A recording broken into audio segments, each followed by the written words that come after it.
দুই বন্ধু, একজনের নাম বিপুল চৌধুরী, ৩৫ বছর বয়সী চৌধুরী পরিবারের বংশধর, আর আরেকজনের নাম ভোলা দাস, তার ছোটবেলাকার বন্ধু।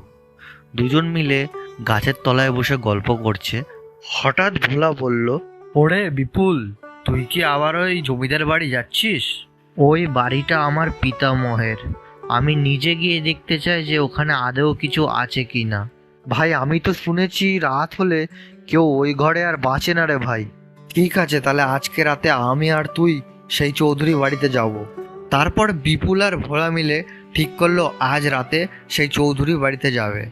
তারপর তারা সেখান থেকে বাড়ি ফিরে গেল। কিরে ভোলা, ভয় করছে? চল একবার ভেতরে গিয়ে দেখি। শোন না বিপুল, আমি বাইরেই থাকি না হয়। আরে ভয় পাস না, ভেতরে একবার ঢুকতে পারলেই সব মিথ্যে প্রমাণ হয়ে যাবে। তারা চারিদিকে দেখতে থাকলো। তারা দেখলো দেয়ালের মধ্যে কি রক্ত দিয়ে কি যেন আঁকা রয়েছে।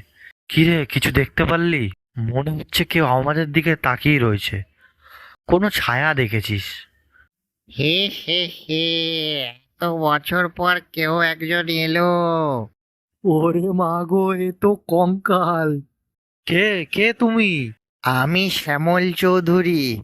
তোমার ঠাকুরদা জমি নিয়ে আমার সাথে বিশ্বাসঘাতকতা করে আমাকে খুন করেছিল। কিন্তু আমি তো কিছু করিনি। তার রক্ত তোমার শরীরেই বইছে। হঠাৎ করে কোথা থেকে হাওয়া বইতে থাকে। চল বিপুল, পালা। হে হে হে, হে হে হে, হে হে হে।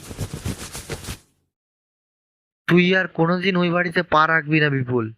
শ্যামল চৌধুরীর আত্মা এখনো শান্তি পায়নি রে, আর আমিও না।